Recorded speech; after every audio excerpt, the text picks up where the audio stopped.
रब्बिल आलमीन वला आकिबतु लिल मुत्तकीन वस्सलातु वस्सलामु अला सय्यदिल अंबियाइ वल मुरसलीन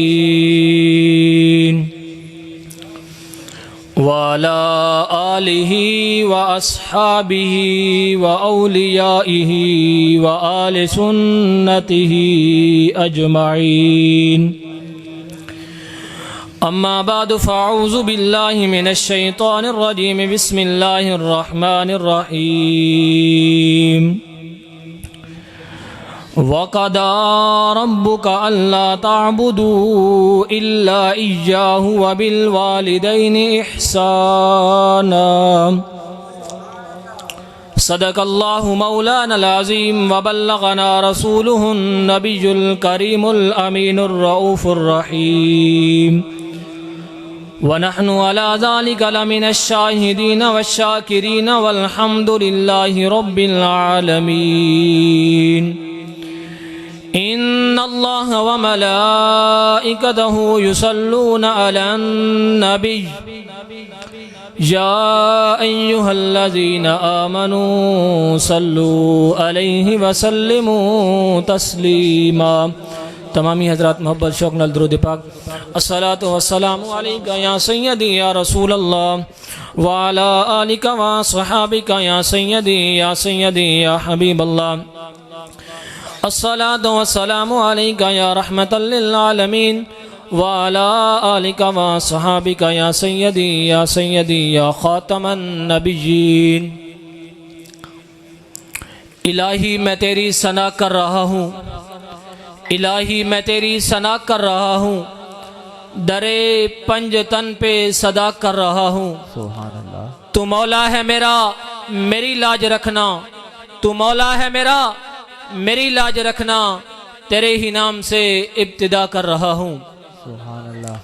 अल्लाह जल्ल जलालहू व मनवालहू व अज़म शानुहु व तम बुरहानु की हम्दो सना और हुजूर पुरनूर शाफ़े यौमुन नुशूर जनाब अहमद मुजतबा मुहम्मद मुस्तफ़ा सल्लल्लाहु अलैहि व आलिहि वसल्लम की रिसालत माप पर बसद अदब व एहतराम दरूद पाक का नजराना पेश करने के बाद काबिल सद तकरीब व सद एहतराम उलमाए कराम और हाज़रीन ज़वील एहतराम, मैंने आप अहबाब के सामने कुरान मजीद फुरकान हमीद की जो आयत मुबारका तिलावत करने का शर्फ हासिल किया।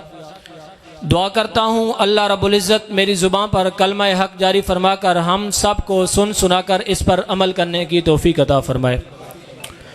अबाबिज़ी वकार खालिक़ कायनात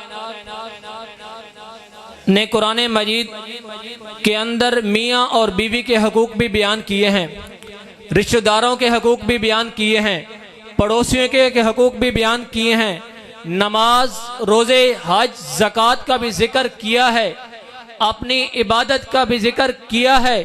खालिक़ कायनात ने अपनी इबादत के साथ किसी मकाम पर भी नमाज का जिक्र नहीं किया, रोज़े का जिक्र नहीं किया, हज का जिक्र नहीं किया, ज़कात का जिक्र नहीं किया।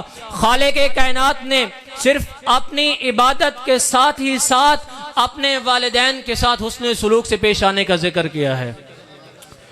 अबाबिज़ी वकार हदीस मुबारका है, एक शख्स मेरे आका की बारगाह में हाजिर होता है, अर्ज करता है या रसूलल्लाह सल्लल्लाहु अलैहि वसल्लम मन अहक्कुन नास लिहुस्नि सहाबती। या रसूलल्लाह सल्लल्लाहु अलैहि वसल्लम मेरे हुस्न सुलूक का सबसे ज्यादा हकदार कौन है? मेरे आका इरशाद फरमाते हैं काला उम्मुका, ऐ मेरे सहाबी तेरे हुस्न सुलूक की सबसे ज्यादा हकदार तेरी माँ है। वो सहाबी फिर अर्ज करता है, फिर मेरे आका इरशाद फरमाते हैं काला उम्मुका, तेरी माँ। वो सहाबी रसूल फिर अर्ज करता है या रसूलल्लाह सल्लल्लाहु अलैहि वसल्लम इसके बाद मेरे हुस्न सुलूक का सबसे ज्यादा हकदार कौन? मेरे आका इरशाद फरमाते हैं काला उम्मुका। जब सहाबी रसूल चौथी मर्तबा सरकारे मदीना सल्लल्लाहु अलैहि वसल्लम की बारगाह में अर्ज करता है या रसूलुल्लाह सल्लल्लाहु अलैहि वसल्लम मेरे हुस्न सुलूक का सबसे ज्यादा हकदार कौन है? मेरे आका इरशाद फरमाते हैं काला अबू का, ऐ मेरे सहाबी तेरे हुस्न सुलूक का सबसे ज्यादा हकदार तेरा बाप है। सुभान अल्लाह। उलमा इस बात से इस्तिलाल पकड़ते हैं कि वालिद की निस्बत वालदा का हक औलाद पर कई गुना कई दर्जा ज्यादा है। आजकल हमारा क्या तरीक़ेकार है, हम अपने माँ बाप को एक उम्रा करवा के हम कहते हैं हमारे माँ बाप ने जो हमारी खिदमत की है हमने उस खिदमत का सारे का हक अदा कर दिया है। आइए मैं आपको उस दौर की हदीस रसूल सुनाता हूँ जिस वक़्त एक एक सिपाही की फजीलत अहमियत बहुत ज्यादा थी। मेरे आका की बरगाह में एक सहाबी हाजिर होता है, अर्ज करता है या रसूलुल्लाह सल्लल्लाहु अलैहि वसल्लम मैं जिहाद में शरीक होना चाहता हूँ। मेरे आका ने इरशाद ये नहीं फरमाया कि ऐ मेरे सहाबी आज हमारे लिए एक एक सिपाही की फजीलत अहमियत बहुत ज्यादा है, चल तू हमारे साथ जिहाद में शरीक हो जा।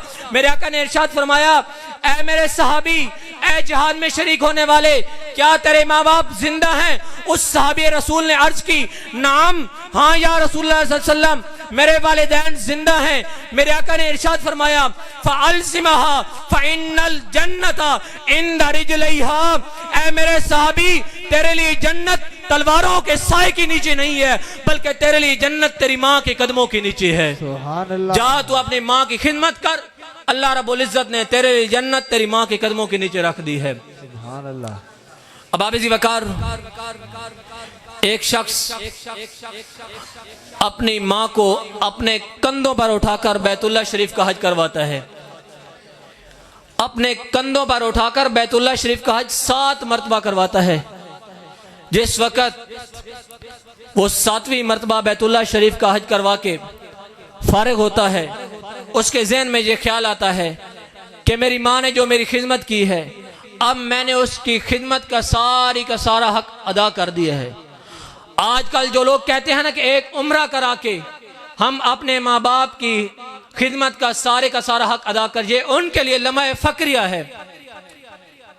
7 मरतबा अपने कंधों पर बिठाकर बैतुल्लाह शरीफ का हज करवा के सोच रहा है कि मेरी माँ ने जो मेरी खिदमत की है मैंने उस सारी की खिदमत का हक अदा कर दिया। उसी दौरान गैब से आवाज आती है ऐ बंदा खुदा तू सारी जिंदगी के हक की बात करता है, अभी तक तो तूने सर्दियों की उस एक रात का भी हक अदा नहीं किया। जिस वक़्त सख्त सर्दी की रात थी, तेरा बिस्तर गीला हो चुका था, तेरी माँ ने तुझे उस गीली जगह से उठाकर खुश जगह पर सुलाया और खुद गीली जगह पर सोई, अभी तक तो तूने उस सर्दियों की एक रात का भी हक अदा नहीं किया, तू पूरी उम्र के हक की बात करता है। अब आबिज़ी वकार सुल्तानुल आरिफीन वलियों के बादशाह आप फरमाते हैं कि मुझे जो रूहानियत में तरक्की मर्तबा मकाम मिला है ये मुझे नमाज रोज़ा हज ज़कात खैरात से नहीं मिला, ये मुझे फ़कत अपनी माँ की दुआ से मिला है। कैसे मिला? अपनी माँ की दुआ से। आप फरमाते हैं कि एक बार सख्त सर्दियों की रात थी, मेरी माँ ने पानी मांगा, इत्तफाक ऐसा हुआ घर में पानी मौजूद नहीं था। आप फरमाते हैं मैं दरिया या नहर से पानी लेने गया, जिस वक़्त मैं पानी लेकर आया तो मेरी वालदा सो चुकी थी। आजकल का कोई मुझ जैसा बेटा होता तो वो कहता कौन पूरी रात इंतजार करे, माँ को जगा के पानी दे देता हूँ, लेकिन कुर्बान जाऊँ हजरत बायज़ीद बुस्तामी पर। आप फरमाते हैं कि मैं पूरी रात पानी अपनी माँ के सिराने लेकर खड़ा रहा। जिस वक़्त मेरी माँ सुबह तहज्जुद के लिए उठती है, देखती है बेटा सिराने खड़ा है, अब फरमाती है ऐ बेटा क्यों खड़े हो? अर्ज करते हैं अम्मा जान रात को आपने पानी मांगा था, इत्तफाक ऐसा हुआ घर में पानी मौजूद नहीं था, जिस वक़्त मैं पानी लेकर आया आप सो चुकी थी। आजकल भी हमारी माँ का हमारे साथ यही रवैया है। माँ कहने लगी बेटा मुझे जगा दिया होता मैं पानी पी लेती, लेकिन हजरत बायज़ीद बुस्तामी का कहना सुनहरी हरूफ के साथ लिखने के काबिल है। आप अर्ज करते हैं अम्मा जान मैंने सिर्फ आपको इसलिए नहीं उठाया कि शायद मेरे आने से चंद मिनट कबल चंद सेकंड पहले आपकी आंख लगी हो, आपके आराम में खलल ना आए, मैंने सिर्फ इसी वजह से ये पानी का प्याला आपके सिराने लेकर खड़ा हो गया कि जिस वक़्त आप पानी मांगोगी आप एक आवाज लगाओ, अगर मैं सो चुका हुआ तो देर हो जाएगी, कहीं बेअदबी ना हो जाए आपकी खिदमत में। मैं ये पानी का प्याला आपके सिराने लेकर इसी वजह से खड़ा हो गया कि जिस वक़्त आप पानी मुंह से निकालो उसी वक़्त आपकी खिदमत में पेश कर दूं। तो आपकी माँ ने उस वक़्त अल्लाह रब्बुल इज्जत की बारगाह में हाथ उठाए, ऐ अल्लाह जिस तरह मेरे बेटे ने खालिसतन तेरी रजा के लिए मेरी खिदमत के लिए पूरी रात गुजार दी, इसको 4 चांद लगा दे। फिर अल्लाह रब्बुल इज्जत ने हजरत बाइद बुस्तामी को इतना मकाम इतना मर्तबा दिया है। अब आप वकार माँ बाप की दुआ औलाद के हक में इस तरह है जिस तरह नबी की दुआ उम्मत के हक में है। अब आप वकार जिस तरह नबी की दुआ उम्मत के हक में रद्द नहीं होती, इसी तरह वालिदैन की दुआ औलाद के हक में कभी रद्द नहीं होती। और यह भी हदीस मुबारका है, हदीस मुबारका के अल्फाज हैं, हुमा जन्नत का हुमा नार का, के ये वालिदैन तुम्हारे लिए जन्नत भी हैं और तुम्हारे लिए दोज़ख भी हैं।